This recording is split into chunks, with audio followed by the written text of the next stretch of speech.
নমস্কার। নমস্কার। আনন্দ পাবলিশার্স আয়োজিত কবি পক্ষে কবি সম্মেলন অনুষ্ঠানে আপনাদের স্বাগত জানাই। আজকে এই অনুষ্ঠানে আমাদের কবিতা পাঠ করবেন অনিতা অগ্নিহোত্রী, চৈতালি চট্টোপাধ্যায়, কমল দে শিকদার, কালোবরণ পাড়ুই, ঋতব্রত মিত্র, নির্মাল্য মুখোপাধ্যায়, অদিতি বসু রায়। আর দুদিন বাদেই রবীন্দ্রনাথের জন্মদিন। তাকে স্মরণ করেই কবিপক্ষের অনুষ্ঠান।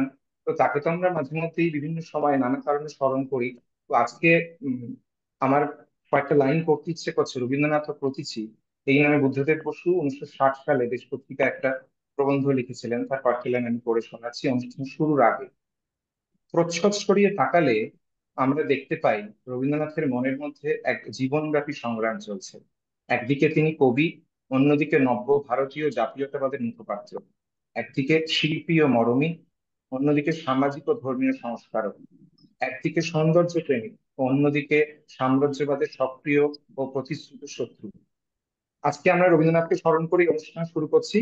আমি অনিতাদিকে বলবো, অনিতাদির এই বইটা এবছর প্রকাশিত হয়েছে সিগনেট থেকে, ভুলবো না। এই বই থেকে অনিতাদি যদি একটু কবিতা পড়ে শোনান। ধন্যবাদ জিৎ। আর কবি পক্ষে কবি সম্মেলনে আমন্ত্রণ জানানোর জন্য কৃতজ্ঞ। আমি দুটি কবিতা পড়ছি। দুটি কবিতাই প্রতিবাদের, প্রতিরোধের, এবং রবীন্দ্রনাথের থেকে এর থেকে বড় শিক্ষক আর কি আছেন।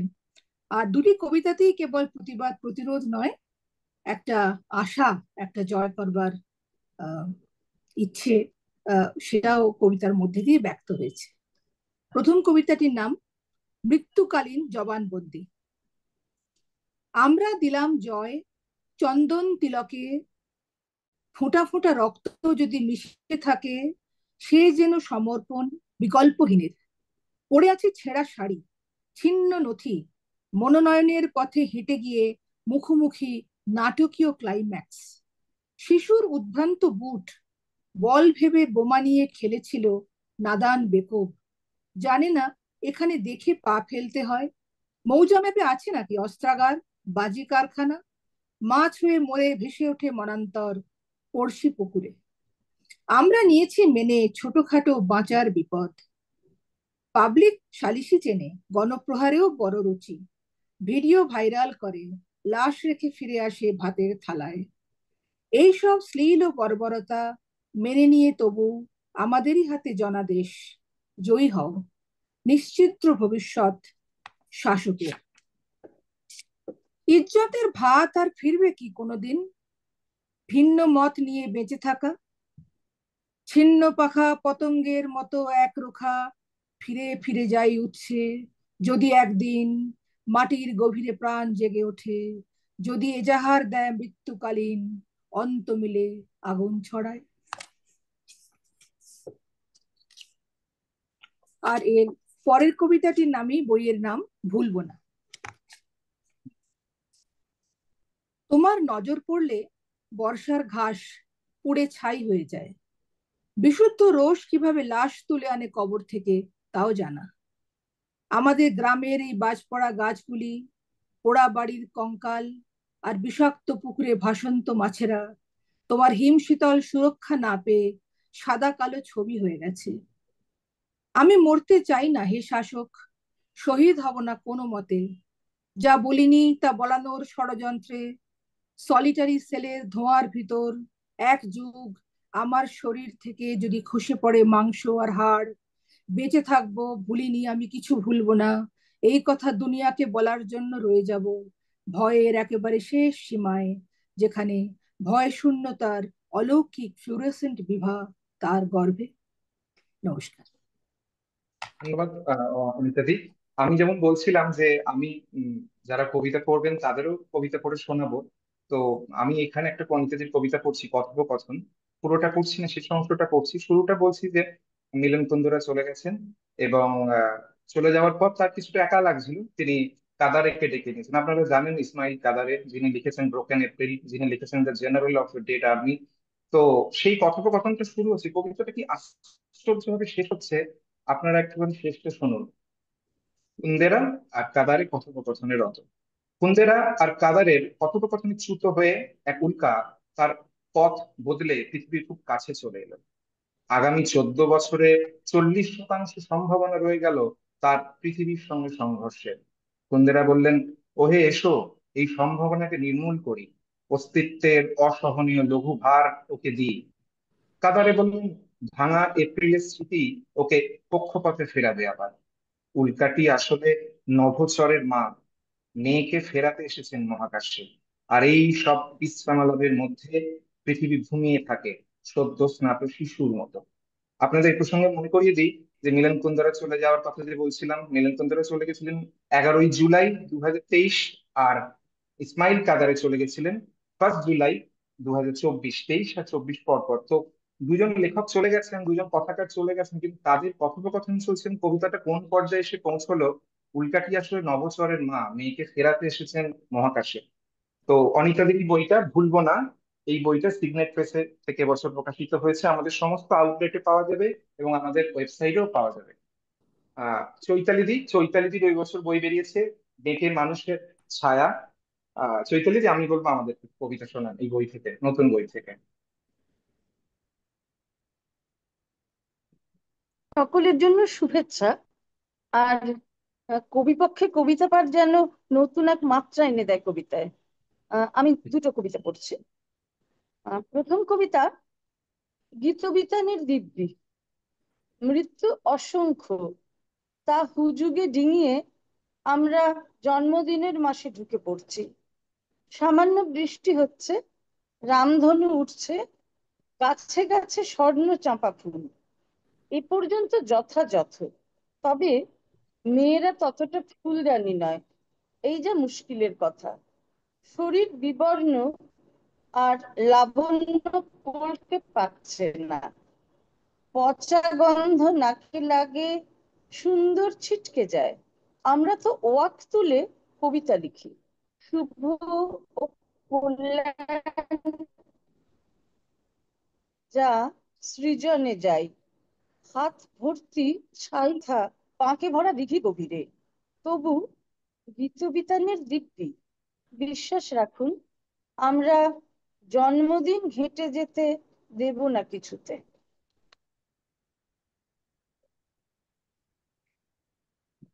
আমার শেষ কবিতা, মানে দ্বিতীয়, তার নাম ঘরদোর। সুবিনয় রায় শুনি, অমনি ঘর থেকে মেঘ পালিয়ে যায়, নতুন রোদ্দুর নেমে আসে। চোখ ভিজে উঠলেই লুচি ভাজতে বসেছি।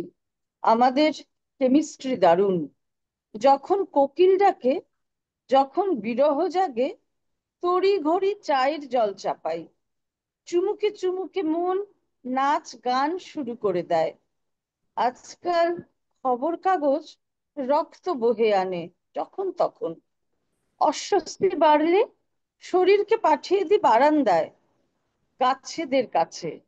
কাজ হয়, কাজ হয়ও না। তুমি নেই, তাতে কি? এরকম কত যে থেরাপি আমি আনাচে কানাচে ফেলে রাখি। ধন্যবাদ সকলকে। চৈতালিদি তার নতুন বই পেটে মানুষের ছায়া থেকে আমাদের কবিতা পড়ে শোনাবেন। আহ আমি চৈতালিদির একটা কবিতা পড়ে শোনাচ্ছি। কবিতাটার নাম কবিতারা। সেই কবিতার 1, 2, 3, 4, 5 পাঁচটা ভাগ।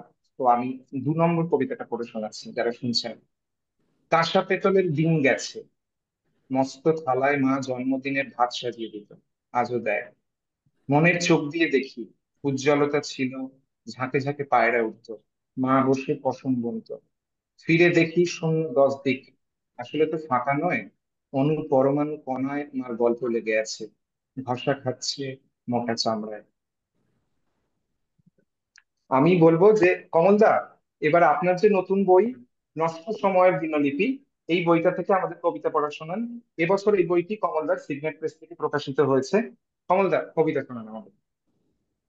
নমস্কার। প্রথমে জিৎ মুখোপাধ্যায়কে আমার কৃতজ্ঞতা জানাচ্ছি। আর যেসব বন্ধুরা আজকে কবিপক্ষে এখানে কবিতা পড়ছেন, সবাইকে আমার নমস্কার। আমি ঠাকুরকে আমার সুখে দুঃখে যন্ত্রণায়, আমার প্রেমে অপ্রেমে আমি ঠাকুরকে পেয়েছি। এই 87 বছর বয়সেও তিনি আমার দুঃখে আছেন, সুখে আছেন, আমার ভালোবাসায় আছেন। আজ আমি ঠাকুরের এই পক্ষে কবিতা বলতে এসে দুটি কবিতা পড়বো। প্রথম কবিতার নাম হাওয়া। একাকিত্ব কিংবা দীর্ঘশ্বাস মুছে দিতে ফিরে এসেছো তুমি হাওয়া। দেখো ক্লান্ত টমটম আজ আর তার অশ্ব দুটি, খুব বোকা অসহায় চোখ তুলে কবি। কোন সুখে ছিলে তুমি, বলো কোন সুখে ছিলে তুমি? আমার বুঝি অভিমান হতে নেই? তুমি তো বিশ্বজনীন, প্রকৃত প্রেমের আধার তুমি। তুমি মায়া, তুমি মোহ, তুমি মুক্তি। সেই কবে চর্যাপদ থেকে উঠে এসেছো পৃথিবীর কবিরা, রবীন্দ্রনাথ থেকে জীবনানন্দ, সুনীল শক্তি, বিনয় থেকে লিটল ম্যাগাজিনের কনিষ্ঠরাও তোমাকে নিয়ে পদ্য লেখে। এই অর্ঘ্য তুমি ফিরিয়ে দিও না, এই অর্ঘ্য তুমি ফিরিয়ে দিও না, তাহলে সমস্ত পুজো ব্যর্থ হবে। শুদ্ধতম ব্রাহ্মণ ভুলে যাবেন গায়ত্রী জপ, গায়ত্রী জপ।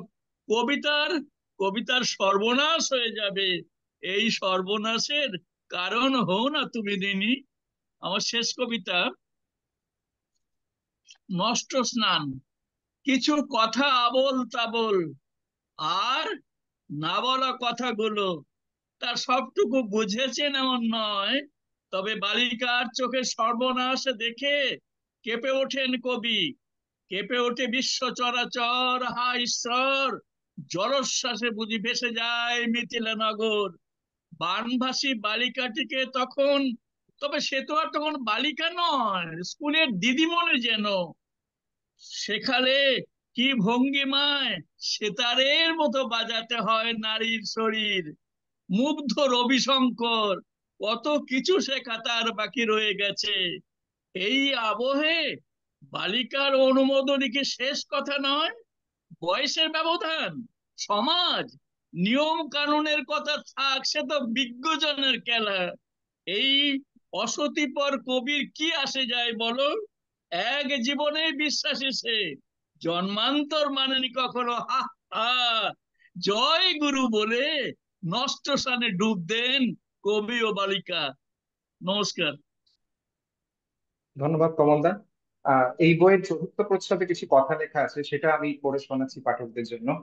যে সময় চলে গেছে তা জীবনের সবচেয়ে আপন, গ্রহণে ও প্রদানে তা রয়ে গেছে। অতীতের সময় প্রবাহ ছুঁতে চান কবি, লিখে যান নষ্ট সময়ের দিনলিপি, যদিও কবির হৃদয়ে তা আজও বর্তমান। কমলদার একটা কবিতা আছে এখানে, অপমান, সেই কবিতার শেষাংশটা আমি পড়ে শোনাচ্ছি। সময় অশীতিপর কবিকেও অভিনয় শেখালে, যথা সময়ে কি ক্ষিপ্ততায় সরলতার মুখোশটি পরে নিতে হয়। প্রণম্য অগ্নি ও চিতা কাঠ, একটা জীবন অপমানে পুড়তে পুড়তেও পোড়া শেষ হলো না। চিতাগ্নিতেও হে মহাকাল, কবির অপমানগুলি পোড়াতে পারবে তো? কিছু অপমান নশ্বর, এমন যার ক্ষয় নেই, লয় নেই, অপমান বোধ নেই। কমলদা, ধন্যবাদ। বাহ বাহ বাহ, কমল, দারুণ পড়লেন, দারুণ পড়লেন, ধন্যবাদ। ধন্যবাদ। কমলদা তার নষ্ট সময় দিনলিপি থেকে কবিতা পড়ে আমাদের শোনালেন এই কবি পক্ষে কবি সম্মেলন অনুষ্ঠানে। আহ আমি কালোদাকে বলবো, কালো বরণ দাকে বলবো যে আপনার এই যে উদ্দামকে আশ্বাসে পৌঁছে দিচ্ছি প্রিয়, এই নতুন বইটা থেকে আমাদের একটু কবিতা পড়ে শোনান।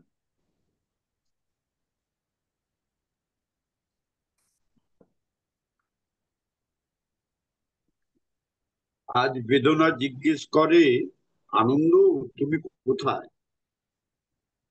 আনন্দ তুমি কোথায়? মুর্শিদাবাদ না হুগলি? অল্প শীতে আমি একা কলকাতা, মনে পড়া স্মৃতি ধর্ম ভালোটুকু আলোয় জেগে ওঠে। তখন বুঝিনি মালদা, আম্মল, মহানন্দা, ফুলহার, জঙ্গিপুরের ভাগীরথী রবীন্দ্র সেতুর নিচে বহমান। খোঁজার বিষয় নয় সুখ, কাজের মধ্যে লুকিয়ে হাসে বিগত উজ্জ্বল। প্রবাহিতে স্বস্তি চেনা খুবই কঠিন, পেরিয়ে এসে পিছন ফিরে দেখি নদীর পূর্ণ বিস্তার। ক্ষুদ্রতায় নির্মিত জগৎ বৃদ্ধির জন্য মুখ বাড়িয়ে আছে। রোদ নিয়ে দিন এসে অর্ধেক অন্ধকার রেখে ফিরে যায়। জেগে উঠে জেগে আছে বর্ণময় সব কোলাহল। স্থাপত্য শিল্প বলো, সৃষ্টির পরে পরে ম্রিয়মান উদ্যম নবনির্মাণ। অসম্পূর্ণ আমাদের ভালোবাসাবাসী। যতটুকু যা পাই বাড়তিটুকু পরের উপভোগ। চেপে আসা দুঃখগুলি আনন্দের মুহূর্তকে মনে করিয়ে দেয়। যত হাত তুলে এনে সরব হয়েছি সেটুকুই সাধ্য শক্তি। আশার পিছনে ছুটে ছায়া। মূর্তির ছায়ার কাছে আমাদের ঘর বাঁধা বাঁধে অভিবাস। মাটি খুঁড়ে জল আনি, মরুভূমির বালি শুধু বালি। ছোড়া হয়ে যেখানে পড়েছি সেখান থেকেই দৌড় শুরু করি। অস্থায়ী দৃশ্যমান পরিপূর্ণ ভক্তি কিছু হয় না মানব। মুহূর্তকাল ক্ষণকাল সুখ দুঃখ ব্যথা, যে যখন জেগে ওঠে তাকে কিছুটা জায়গা ছেড়ে দিই। আজ বেদনা জিজ্ঞেস করে, আনন্দ তুমি কোথায়?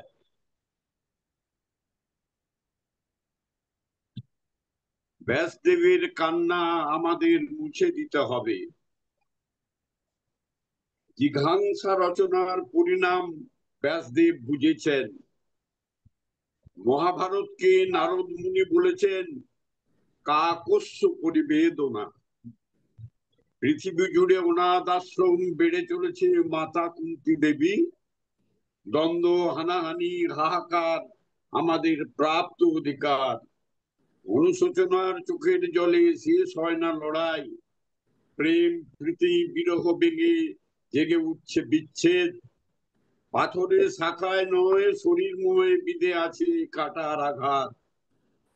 যত সুস্থ মনে হয় তত সুস্থ কেউ নয় শান্তির ভারতে। অবিশ্বাস জন্মগত ব্যাধি। মিলনের আগে পরে সুবাস। সঙ্গী সাথীর সাহচর্য, ওষুধের ক্রিয়াকাজ, ব্যথা উপশম। 3000 বছরের তীব্র অনুভবে অযুত অনুভব পরোক্ষে প্রত্যক্ষে তীব্রতা খুঁজেছে। মৃত্যু হোক ফাঁসি হোক ধর্ষণ উল্লাস, ভাতৃবিদ্বেষ না পড়েই পাওয়া রক্তশ্বাস। গীতার প্রলেপ শুধু সংযোজিত বাণী। পণ্ডিতের জ্ঞান ভান্ডার, সাধারণের নাটক জনশ্রুতি। কান্নার ধারাপাত রামায়ণ, শক হুন মোগল দেখেছে জনভারত। অন্তর কলহ ছাড়া কিছুই লেখেনি মহাভারত।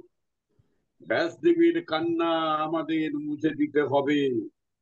প্রেম ও দ্বন্দ্বের দুই ব্যবহার, সুস্বাগত অর্থ ভান্ডার। নমস্কার। ধন্যবাদ কালবরণদা। উদ্যানকে আশ্বাসে পৌঁছে দিচ্ছি প্রিয়। কালবরণদা এই বই থেকে কবিতা পড়ে শোনালেন, এবং এই বইয়ে একটা কবিতা আছে সিসিফাস, তার শেষ কয়েকটা লাইন আমি পড়ে শোনানোর চেষ্টা করছি।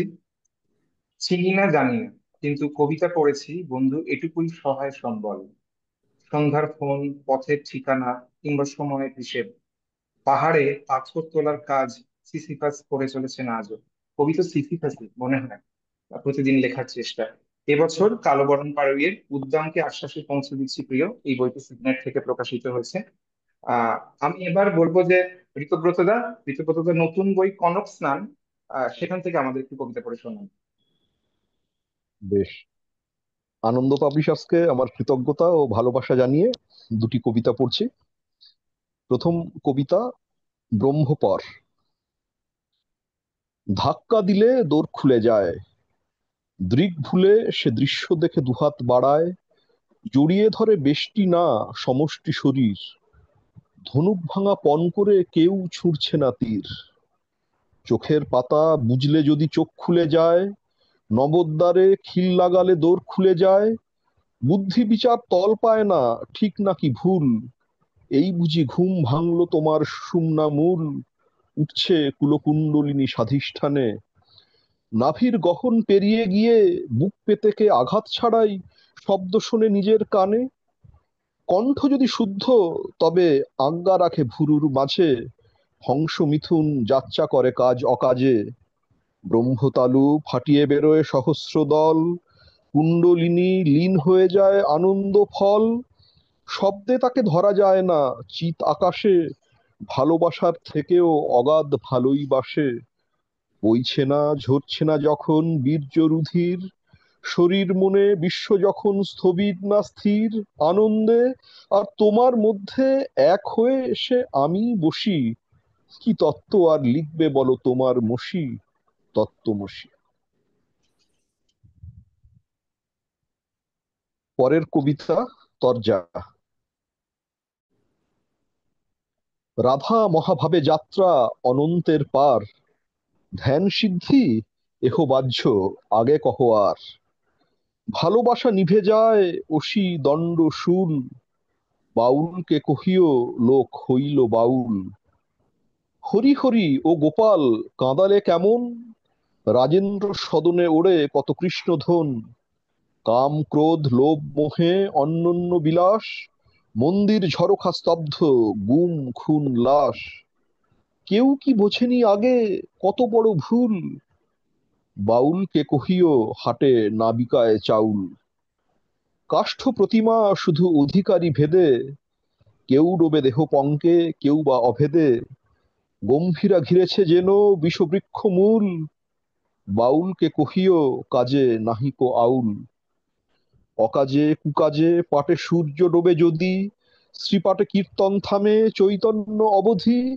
মন তো দর্পণ তাতে ধুলো ময়লা ঝুল, বাউলকে কহিও ইহা কয়াছে বাউল। আউলে বাউলে আজও দোতারা বাজায়, সংকট মোচন শব্দ। ধন্যবাদ ঋতুব্রত দা। এই বইয়ের চতুর্থ প্রচ্ছদে কিছু কথা লেখা আছে, সেটা আমি একটুখানি পড়ে শোনাচ্ছি। কথা ও মনের অগোচরে যার নিত্য অধিষ্ঠান, শব্দ ছন্দ মিল প্রকরণ দিয়ে তাকে অপরোক্ষে পাওয়া আদৌ কি সম্ভব? আমার মনে হয় যে এই সন্ধান এই বইতে রয়েছে। আমি ঋতব্রত দার টান কবিতার শুরুর একটু অংশ পড়ছি। সঞ্চয় কার টান পড়েছে, ক্রমাগত হচ্ছে কি ক্ষয়, আমার থেকে আমি যদি ধার নিতে চাই খানিক সময়, বইছে সময় নাকি আমি অখণ্ড বিখণ্ড কালে বইতে থাকি, সময় আমার অচল গতি কার আড়ালে। কনকস্নান বই থেকে ঋতব্রত মিত্র আমাদের কবিতা পড়ে শোনালেন। আমি এবার নির্মাল্যকে বলবো, নির্মাল্যর নতুন বই আত্মদ্বীপ জলে, এই বই থেকে আমাদের কবিতা শোনাতে। ধন্যবাদ। ধন্যবাদ জিৎ। ধন্যবাদ আনন্দ পাবলিশার্সকে। আমি দুটো কবিতা পড়ছি।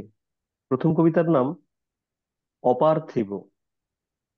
দুঃখের পথ এই ধান ক্ষেত পেরিয়ে চলে গিয়েছে অনেক দূর। ছোট পুকুর, সেখানে সারাদিন বড়শি ফেলে বসে থাকে হরিহর। যা মাছ ওঠে ছুঁড়ে দেয় জলে। জলের অতলে যদি সত্যিই তার হারানো ছেলেটি উঠে আসে, যদি কোনোদিন কাঁটা লেগে ভেসে ওঠে ডুবন্ত মাথা, বিনিময়ে ব্যর্থ পাগল পিতা কাঁদবে না। মরা গোপাল কাঁখে নেমে যাবে অপার্থিব ওই জলের ভেতর। আরেকটি কবিতা পড়ছি। এই কবিতার নাম শ্রী দুর্গা বিস্ময়। জঙ্গলের ভেতরে সরু রাস্তার ধারে দাঁড়ালো বাস। যাত্রীরা নেমে হাত ধোয়। এখানে বৃন্দাবনের হোটেল। ভাতের সঙ্গে বাংলার মাছ বড় আশ্চর্য জিনিস। পাতে পড়ে ট্যাংরার ঝাল। যেখানে দুর্গা মাতা সহায়, সেই ডিবে থেকে লণ্ঠন জ্বলে। মৌরি মুখে আমি তাকিয়েই থাকি। বিয়ে হয়নি বৃন্দাবনের। গভীর বনের ভেতর তার আশ্রয়। আমাকে বসতে বলে অলৌকিক গল্প করে সে। বলে কাঁসাই নদীতে হারিয়েছে ছেলেবেলা। এই বর্ষায় কত যে মৎস্য, হায় তার একটিও নেই। বালিতে লুকোনো পাকাল, ছোট বিরোহিনী, কই অথবা রূপলি কাতল। মনে হয় সেই সব মরা মাছ আজ আঁচল ভর্তি কাঁসায় ফিরিয়ে দিই। ভাবি, ওগো মা, আমার পাপ ও প্রণাম তুমি নাও। হর্ন দেয় বাঁশ, রাত্রির শেষ যান জঙ্গল পেরোনোর আগে পুণ্যময় যাত্রীরা দেখে ফটো থেকে দুর্গা বিস্ময়, বৃন্দাবনের মেয়ে যেন দুগাছি চুড়ির আদর পিতৃমুখে তুলে দিচ্ছে নরম বঙ্গদেশের গ্রাস। ধন্যবাদ নির্মাল্য। আমাদের সব অভিমান, জিঘাংসা সব পেরিয়ে আত্মদিদি তো আমাদের মনের মধ্যে জ্বলে থাকে। নির্মাল্যর এখানে একটা কবিতা আছে, রাঙা হারমোনিয়াম। সেই কবিতাটা আমি পড়ে শুনছি। এক আশ্চর্য কবিতার ভিতর ছুটে চলেছে ট্রেন, জানি না কিছুই, কোন দেশ, কোথায় নামবো। তবু ওই তো বাউল, সর্দি ঝরা মূল ছেলেটিকে তার বুকে তুলে নিই, বলি, খোকা, এই খঞ্জনি তো, রে পাগল, ঘুম ঘোর কত দূর যাবি, খেয়েছিস কিছু? কিছুই বলে না সে, অন্ধ পিতার কাছে গান গায়। দু চোখে কষ্ট নেই, ট্রেন জাগে আজ দোল, আজ সুর ভাঙা হারমোনিয়াম। কবিতাটার নাম রাঙা হারমোনিয়াম, কিন্তু কবিতাটা শেষ হচ্ছে এইভাবে, আজ সুর ভাঙা হারমোনিয়াম। আত্মদীপ জলে এবছর সিগনেট প্রেস থেকে প্রকাশিত হয়েছে নির্মাল্যর নতুন কবিতার বই। আহ আমি অদিতির কথা বলবো। অদিতির নতুন বই প্রণয়ন উপহার, এই বইটি এবছর সিগনেট থেকে প্রকাশিত হয়েছে। অদিতি, যদি আমাদের নতুন বই থেকে কিছু কবিতা শোনাও। নমস্কার। আনন্দ পাবলিশার্সকে আমার কৃতজ্ঞতা এবং সশ্রদ্ধ প্রণাম যে আজকে আমরা সবাই কবি পক্ষের আগে একসঙ্গে হতে পারলাম। প্রণয় প্রহার বইটিতে না দুটি আলাদা বিভাগ আছে। প্রথমটি হচ্ছে প্রণয়, পরেরটি প্রহার। তো আমি দুটো থেকে একটা করে কবিতা পড়ছি। প্রণয় থেকে। যে শব্দ উচ্চারিত নয়, যত চিঠি তোমাকে লিখেছি তার কোনো শব্দ উচ্চারিত হয়নি কখনো।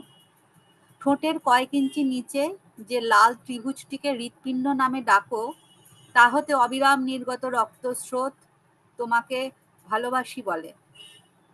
এদিকে আমার অঞ্জলি অপারক করতল, এদিকে আমার আজন্ম অন্ধ চোখ।